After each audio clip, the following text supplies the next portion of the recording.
Oh yeah! La débrouille, ouais! Bonjour à tous. Aujourd'hui, le thème, ça va être le semis de haricots de la plantation à la récolte. Donc là, nous avons des graines de haricots beurre qui sont de Lidl, de bonne qualité, comme ceci. Nous allons voir deux façons de semer. La première, c'est avec le terreau. Vous voyez les bandes, hein. Ça a été fait avec du terreau, une tranchée, et on met le terreau. Là, c'est le cocooning. Là, c'est le première classe pour les haricots qui va booster la germination.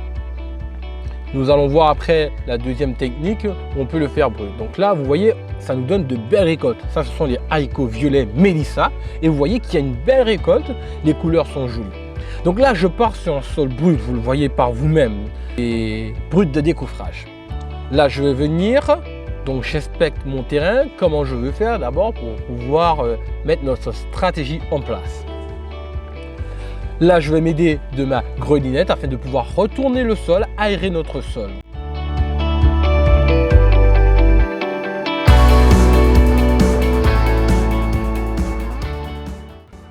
Maintenant, je vais venir mouiller. Donc, ça donne cela une fois qu'on a passé la grelinette. Maintenant, je vais mouiller pour éviter d'avoir des poussières dans les yeux, dans le nez, et aussi pour que le travail soit plus facile.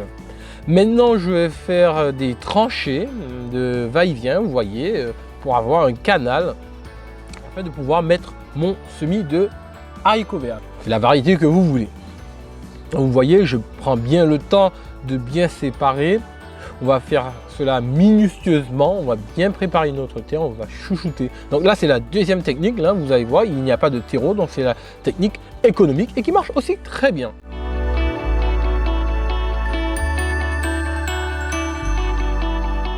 Là, je passe au semis. Vous allez voir, ce n'est pas compliqué. Donc là, je sème serré, je sème dense. Mais aussi, nous pouvons semer en poquet, qui veut dire de 3 à 7 graines maxi dans un même trou. Maintenant, je vais refermer la terre. Donc, on va recouvrir nos graines délicatement pour ne pas défaire le travail. Et maintenant, je vais venir avec, à l'aide de mon râteau. Vous voyez, je continue à passer mon râteau délicatement, comme si je faisais un bisou à ma grande tante. Une fois qu'on a fini, qu'on a bien rabattu la terre sur nos petites graines que nous voulons chouchouter, nos petits bébés qui vont nous donner une belle récolte, il va falloir venir maintenant tasser la terre délicatement. Et là, délicatement, comme si nous faisions un bisou à notre maman. Donc vous voyez, ce n'est pas compliqué. Le potager, c'est simple. Donc c'est à la portée de tout le monde. On peut se faire plaisir, prendre le temps. Vous voyez, je ne force pas. C'est délicat. C'est un moment de détente qui est agréable. Là, je zoome, vous voyez. Hein. Et maintenant, je vais passer à l'arrosage afin de pouvoir humidifier tout cela afin de pouvoir favoriser la germination. Il va falloir mouiller le matin et le soir pour avoir une germination accélérée. Maintenant, nous passons à l'arrosage qui est un entretien important du potager. Là, nous allons voir le désherbage. Moi, je préfère le faire régulièrement, comme ça je ne suis pas débordé. Vous voyez, c'est quasiment propre, je n'ai quasiment rien à faire. Plus on va s'y prendre tôt, plus ça sera facile.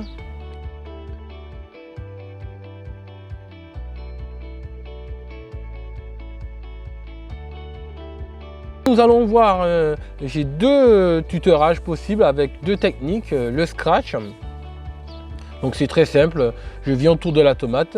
Donc tout cela, je l'ai acheté à Lidl, qui n'est pas cher, donc à bon prix. Et c'est simple, c'est facile, on ne s'embête pas.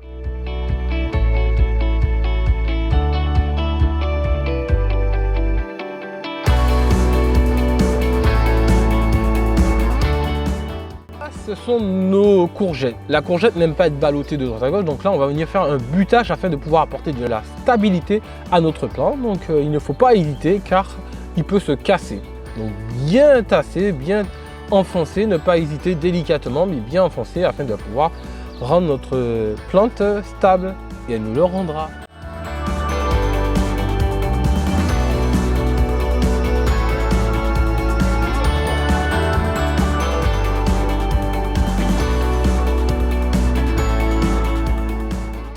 Là maintenant, je peux arroser, vous voyez, le plan il est stable. Je peux venir arroser tranquillement. Là, nous passons à la tomate. Nous allons voir l'entretien de la tomate, donc les fameux gourmands qu'il nous faut enlever afin de pouvoir laisser toute l'énergie sur la base de notre plant qui va donner des fruits qualitatifs, de beaux gros fruits. Donc, de part et d'autre, de gauche à droite, vous voyez, ça s'enlève tout seul. Pas besoin de forcer. Donc, on va réitérer l'opération plusieurs fois. Vous voyez sur l'image, il faut enlever tous les gourmands ou parfois on peut laisser 2 gourmands qui va nous donner 2 têtes. Et donc on aura plus de légumes. Donc on peut essayer les deux, sachant que si on laisse 2 gourmands, il y aura plus de feuilles à enlever. Sachez que plus on enlève des feuilles de manière raisonnable, on va permettre la circulation de l'air pour éviter les maladies, pour que l'air puisse assécher nos plantes, donc les ramures de notre pied de tomate. Et cela évitera les maladies et les soucis. Donc là, j'enlève aussi les feuilles qui sont basses, qui sont proches de la terre, qui sont des portes d'entrée de maladies. Donc là, vous voyez, cette technique aussi, elle est simple. J'arrive, elle est toute simple. Je mets un collier autour de mon plant de tomates et je ne vais pas le serrer parce que si on a du vent, soit ça va casser ou quand le plant de tomate va grandir, ça va l'étrangler et va lui apporter des blessures. Donc vous allez voir, je n'ai pas serré à fond. Cela est délicat. Là, nous allons voir un gourmand qui est en taille avancée. Comment je vais procéder pour pouvoir casser ce gourmand? Vous voyez, donc de gauche à droite, ce n'est pas compliqué, il casse tout seul. Donc on voit que vaut mieux le faire quand les gourmands sont petits, c'est plus facile, il y a moins de traumatisme pour notre plante, mais nous pouvons le faire comme cela. Et nous allons voir aussi, si jamais nous nous sommes ratés et que la taille n'est pas franche, nous allons corriger cela, je vais vous montrer comment je procède. Donc c'est de ça que je vous parlais avec les 2 gourmands de tomates.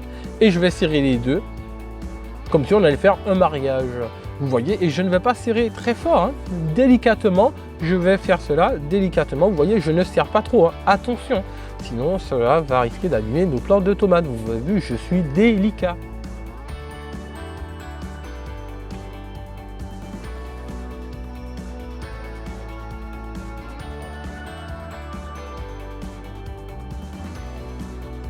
Un cas d'école, vous voyez, la taille n'est pas nette, ça c'est, on ne veut pas ça, pas du tout, on ne veut pas, ça c'est risque de maladie et une mauvaise cicatrisation. C'est comme quand on va chez le chirurgien, il désinfecte des outils avant d'être opéré. Donc là j'ai désinfecté mon scalpel, donc mon cutter, avec de l'alcool et une lingette afin d'enlever les spores, les champignons qui peuvent se trouver et qui pourraient contaminer mon plant de tomates.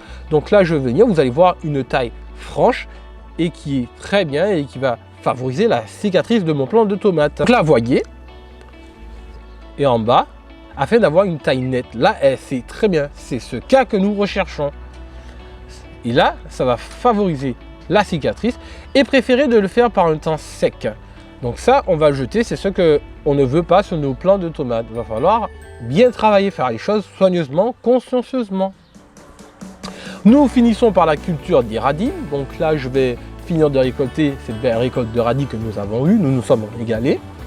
Afin de pouvoir mettre un nouveau semis, j'ai trouvé une variété approche des radis de Chine. Là, comme ça c'est une variété qui est produite plus tardivement. Comme ça, nous avons le temps de récolter au fur et à mesure. Pas besoin de se précipiter. Elles sont crues. Donc là, vous voyez, cette terre qui a été très bien amendée de fumier, de compost. Et là, on voit que, et aussi j'avais mis du sable, on voit qu'elle est meuble, elle est facile à travailler, on n'a même pas besoin d'outils. Voilà pourquoi j'ai poussé la chose, pour que vous puissiez voir que nous n'avons pas besoin d'outils une fois que notre terre elle est bien amendée. Donc c'est ces radis que je parlais. Et là, je viens faire le semis de radis. Vous voyez, ce n'est pas compliqué, c'est tout simple. Même mon petit fils ou mon arrière-petit-fils, même dans 10 ans, il saura le faire, quoi. C'est pas compliqué. Vous voyez, je viens de chaque côté pour pouvoir semer mes graines de radis. Et là, comme en fait la mer qui recouvre les Égyptiens, vous savez, avec Moïse, et bien là, je recouvre mes graines qui sont à l'intérieur. Et donc, je vais venir après tapoter parce qu'une fois que vous allez arroser, cela va défaire votre travail. Voilà pourquoi il va falloir tapoter délicatement pour l'arrosage ne défasse pas votre travail. Donc là, vous voyez, c'est très simple. Là, je viens venir arroser. Donc, il va falloir arroser régulièrement car si vous n'arrosez pas régulièrement, vos radis vont être piquants. Je vous remercie d'avoir regardé cette vidéo. N'oubliez pas de vous abonner et je vous dis à bientôt. En terre promise, les amis.